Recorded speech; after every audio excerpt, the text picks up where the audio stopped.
Ini part 2 dari siklus akuntansi yang dari nomor poin yang kedua, yaitu dari trial balance sampai dengan worksheet. Jadi pada video kali ini atau pada part yang kedua ini kita akan membahas mengenai penyesuaian. Jadi ini adalah trial balance yang kita dapatkan dari buku besar pada part yang sebelumnya. Jadi ini adalah rekening koran. Rekening koran ini adalah yang kita dapatkan dari sebuah bank mengenai kas yang ada di bank atau saldo yang ada di bank kita. Jadi ini adalah yang ini adalah bukti memorial. Jadi ini nih adalah soal-soal untuk jurnal penyesuaian yang akan kita bahas sebentar lagi. Jadi di sini yang pertama, berdasarkan BM02, berdasarkan stock of name, saldo persediaan per 31 Desember 2024 adalah sebagai berikut. Jadi persediaan barang dagangan sama dengan kartu persediaan. Jadi kita tidak perlu melakukan penyesuaian lagi karena dia sudah sama dengan kartu persediaan. Yang kedua, persediaan supplies 5 juta. Berarti ini nih adalah yang tersisa. Sedangkan yang kita buat di penyesuaian ini adalah yang terpakai. Jadi, bisa kita lihat nanti dari supplies, dari neraca saldo. Jadi, caranya seperti ini. Kita lihat dari neraca saldo, kita lihat bagian supplies.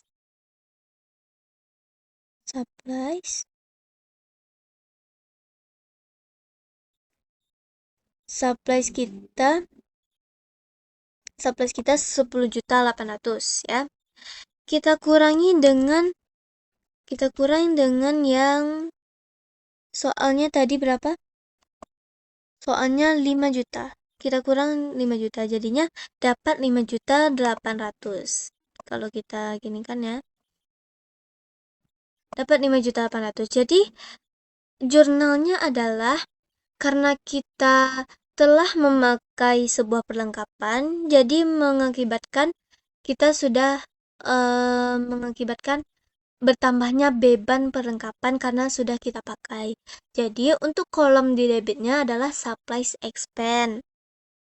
Dan untuk kolom yang di kreditnya adalah akunnya adalah supplies. Karena apa? Karena supplies kita sudah terpakai atau sudah terkurangi. Sedangkan saldo normal supplies adalah di debit.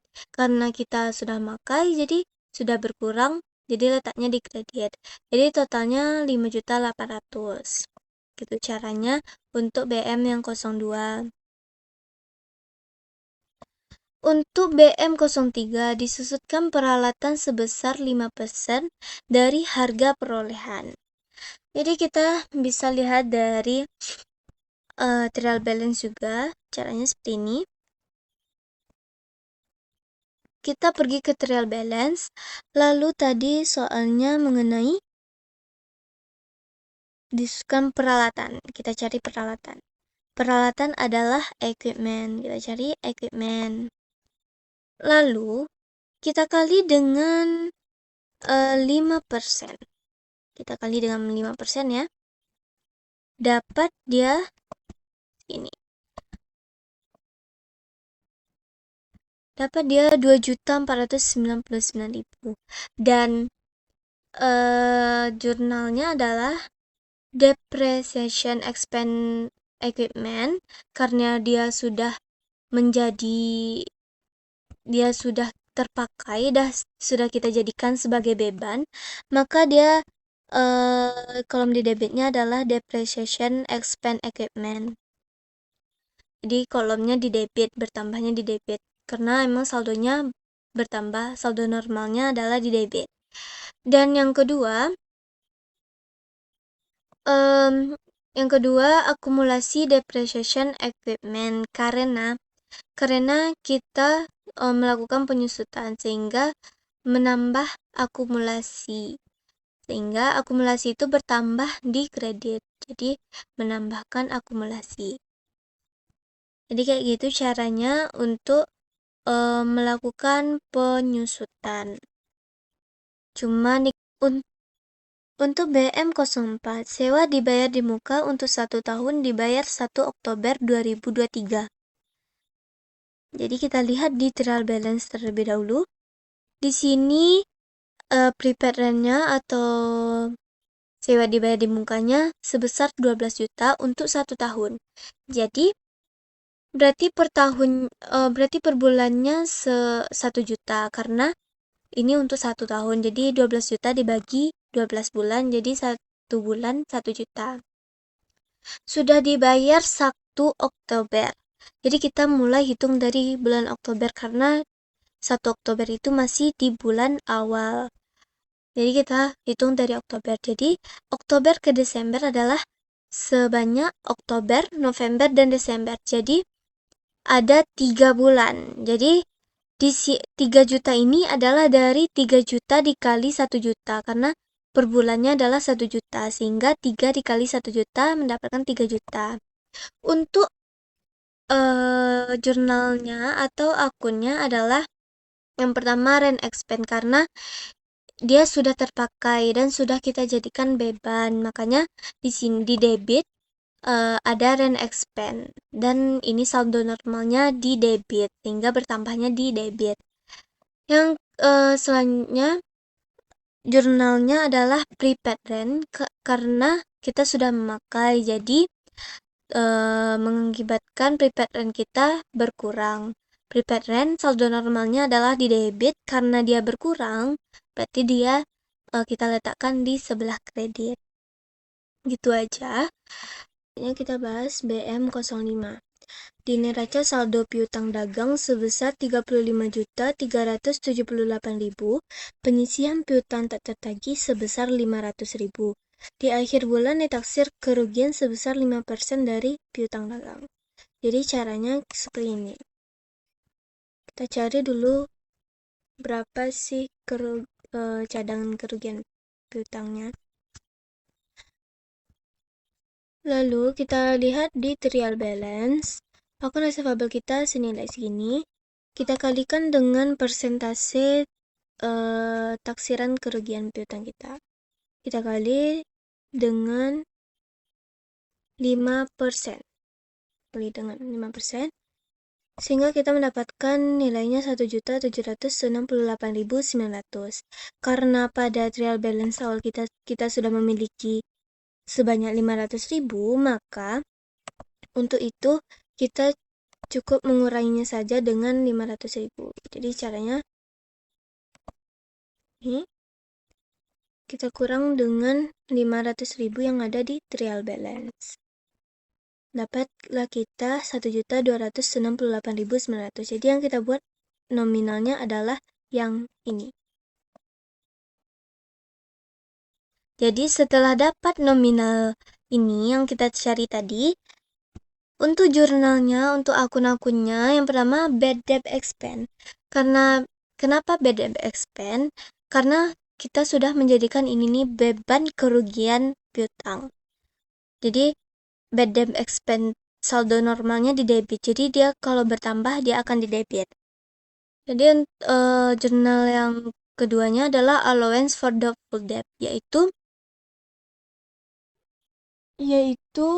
cadangan kerugian piutang. Karena cadangan kerugian piutang yang kita perlu adalah 1.768.900, sedangkan yang kita miliki cuma 500.000, maka kita harus menambah allowance for doubtful debt atau cadangan kerugian piutang kita. Allowance ini bertambahnya di kredit, jadi kita letakkan di kredit. Jadi kayak gitu aja cara untuk mencari kerugian piutang. Lalu kita masuk ke BM06. Beban gaji yang masih harus dibayar 10 juta akan dibayar bulan Januari. Jadi perusahaan ini belum membayarkan gaji karyawannya, akan dibayar pada bulan depan. Otomatis karena beban gaji itu termasuk kepada biaya, jadi dimasukkan kepada kategori accrued expense atau beban atau utang biaya. Jadi dimasukkan kepada utang biaya. Dan ini adalah beban gaji dan upah. Jadi di debit beban gaji dan upah karena bertambah karena dia belum dibayar. Accrued expense atau utang biaya bertambah di kredit karena dia belum dibayar. Dia akan dibayar pada bulan Januari. Jadi kayak gitu. Nah, lanjut BM07. PPN masukan sebesar 9.699.000. PPN keluaran sebesar 9.543.462. Jadi, kalau ini kita kan harus menghapuskan fade out dan fade in-nya. Jadi, pertama kita harus meletakkan fade out di saldo normalnya kan di kredit. Kalau kita menghapuskannya atau menghilangkannya, kita letakkan dia di sebelah debit. Begitu juga dengan fade in. Fade in saldo normalnya di debit. Karena kita untuk menghapuskan atau menghilangkannya, kita letakkan di kredit. Lalu selisihnya misalnya kalau lebih besar fade in daripada fade out, berarti kita sudah membayar pajak. Berarti kita sudah membayar pajak yang berlebih atau pajak dibayar di muka. Tapi misalnya kalau fade out-nya yang lebih besar, maka di sini kita jadikan ini kredit, kita isinya bukan prepaid tax lagi, tetapi income tax payable atau utang pajak. Jadi bukan prepaid tax lagi, karena di sini kita sudah membayar pajak masukannya lebih dari pajak keluaran kita. Jadi kita sudah membayar pajak terlebih dahulu atau sisa pajaknya sudah terbayarkan. Jadi disebut yang lebihnya ini kita sebut dengan prepaid tax atau pajak dibayar di muka. Kalau fade out-nya lebih besar, maka di kolom sini kita taruh di kredit menjadi income tax payable atau utang pajak. Jadi lanjut kita ke BM08. Kas menurut catatan perusahaan 58 juta. Kalau ini nggak usah dimasukkan ke adjustment. Ini hanya untuk melihat keadaan kas kita. Lalu kita BM09. BM09 ini bank telah menagih piutang toko pekerti sebesar 5 juta dan bank membebani biaya penagihan sebesar 30.000. Jadi, bank ini telah menagih, otomatis menagih piutang. Jadi, otomatis kas kita bertambah karena sudah ditagih oleh bank. Kas kita bertambah sebesar 5 juta, otomatis akun receivable kita berkurang di kredit 5 juta. Lalu, dia membebani biaya penagihan. Biaya penagihan ini disebut dengan beban inkaso atau fee inkaso. Jadi, bertambah beban ini adalah di debit sebesar 30.000. Otomatis, karena kita membayar biaya penagihan atau beban inkaso ini, maka kas kita akan berkurang di kredit sebesar 30.000. Jadi kayak gitu. Lalu BM10. Bank memberi jasa giro sebesar 1.200.000 dan biaya administrasi 150.000. Jadi kita masuk ke sini. Karena memberi jasa giro, otomatis kas kita bertambah, ya. Bertambah di sebelah debit dan fees income ini adalah pendapatan jasa giro. Pendapatan jasa giro saldo normalnya di kredit, jadi bertambahnya di kredit. Lalu biaya administrasi. Biaya administrasi itu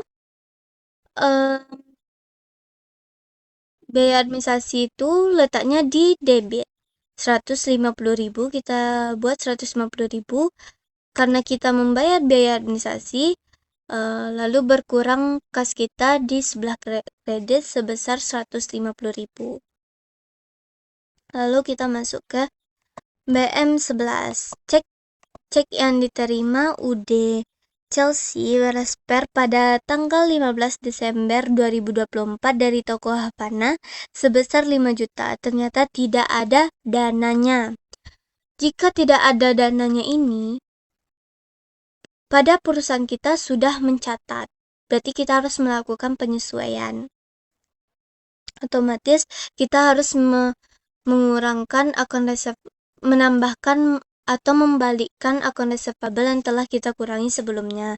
Jadi kita letakkan lagi akun receivable-nya di debit sebesar 5 juta. Dan otomatis kas kita pun berkurang sebesar 5 juta karena kita belum menerima uang. Lanjut kita ke BM12. Pendapatan bunga bank sebesar 500.000. Pendapatan bunga bank sebesar 500.000.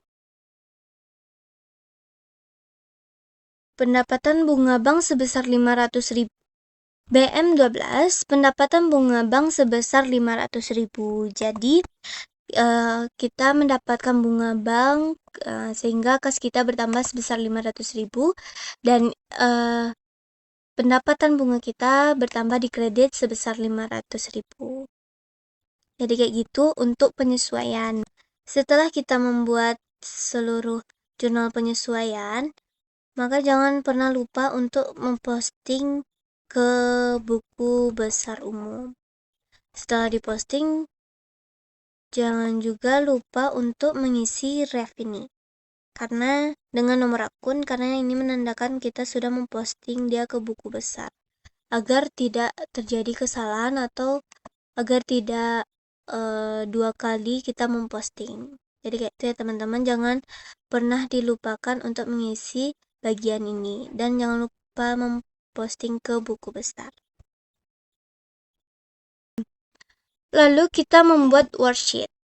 Untuk membuat worksheet ini, yang trial balance ini kita dapatkan dari trial balance yang dari siap buku besar yang ini. Lalu kita salin aja ke sini dan lalu pada adjustment ini kita buat misalnya nih contohnya cash in bank. Cash in bank kita di adjustment journal itu tuh ada yang posisinya di debit, ada yang posisinya di kredit. Jadi yang posisinya di debit sebesar 6.700.000, yang posisinya di kredit sebesar 5.180.000. Jadi karena letak cash in bank ini di debit, maka kita harus cari ini debit ditambah debit baru kita kurang dengan kredit baru dapat hasilnya 60.184.162. Jadi kas ini berarti hasilnya sama dengan rekening koran. Karena kita sudah mengerjakan penyesuaian. Lalu akun receivable pun juga kayak gitu, ada yang di debit, ada yang di kredit. Jadi kita debit ditambah debit baru kita kurangkan dengan kredit baru kita taruh di sini. Begitupun seterusnya jika misalnya intinya kalau misalnya sama-sama di debit kalau sini debit berarti ditambah. Jadi letaknya di sini. Misalnya kalau debit di sini dan kredit di sini berarti kita kurang. Letaknya pun di sini. Taruhnya di saldo normalnya.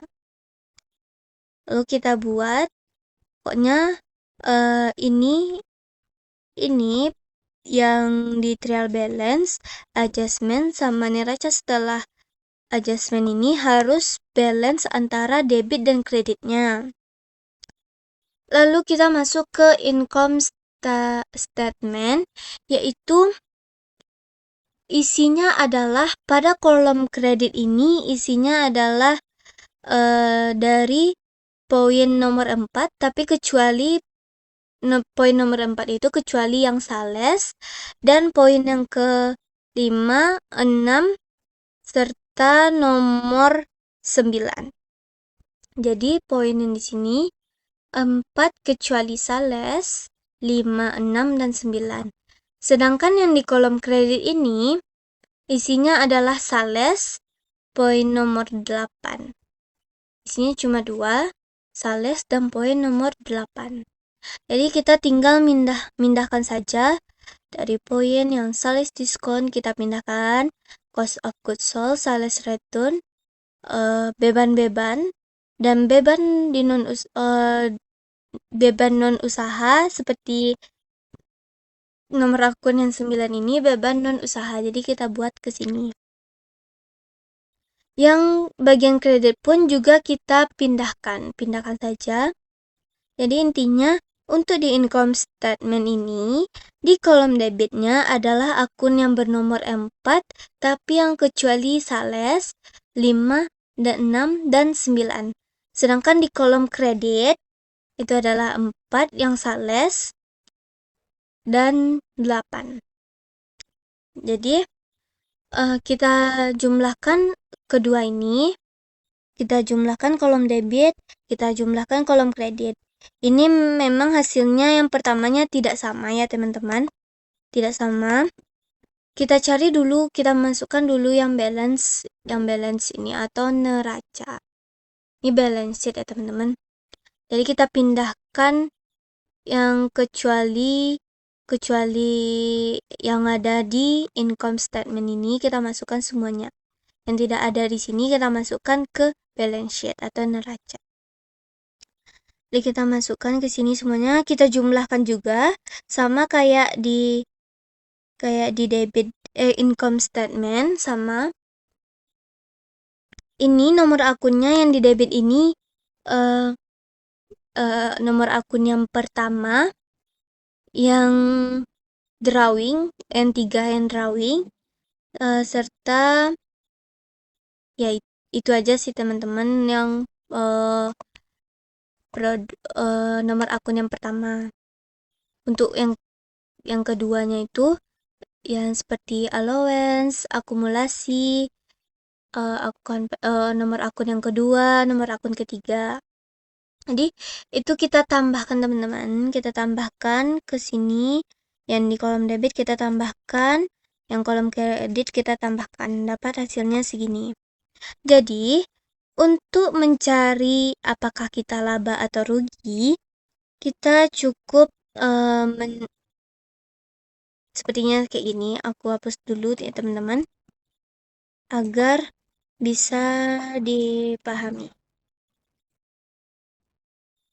Misalnya ini lebih besar pendapatannya dibandingkan beban-beban yang dikeluarkannya. Ini kan beban ya teman-teman. Di sini kolom pendapatan. Jadi otomatis untuk selisihnya akan berada di kolom beban.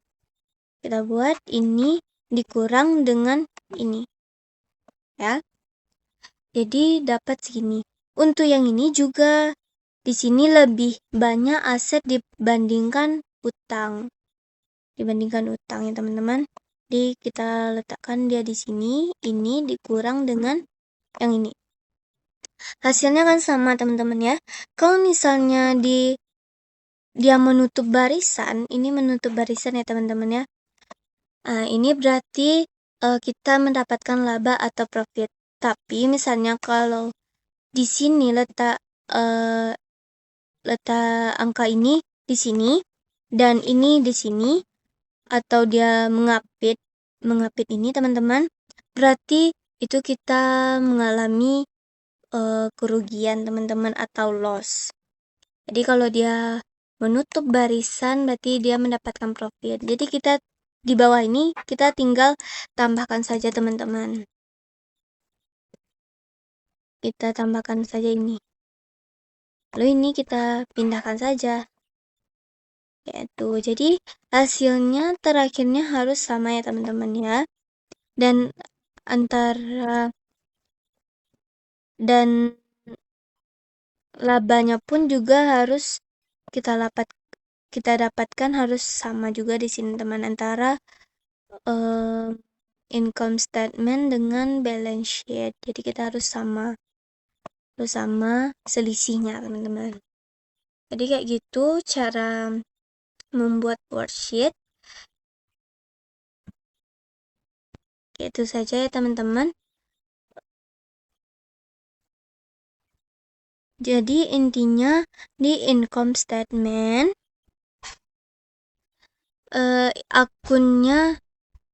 akunnya adalah 4 selain sales, 5, 6, dan 9. Yang dikredit adalah 4 yang sales dan yang 8. Sedangkan di balance sheet adalah poin 1 dan yang dikreditnya adalah 2 dan 3. Jadi kayak gitu, teman-teman. Kalau misalnya ini kan pendapatan ya, teman-teman. Kalau pendapatannya lebih besar daripada beban, berarti kita mendapatkan profit. Jika bebannya lebih besar yang dibayarkan daripada mendapatkan pendapatan, berarti kita mengalami loss. Begitupun juga di balance sheet. Jika besar aset kita daripada utang kita, maka kita mengalami profit. Jika utang kita lebih besar dari aset yang kita miliki, maka kita mengalami loss. Jadi kayak gitu aja ya, teman-teman. Lanjut ke part 3 yang akan saya bahas mengenai laporan keuangan dan sampai closing journal. Oke, langsung saja kita masuk ke part 3-nya ya, teman-teman.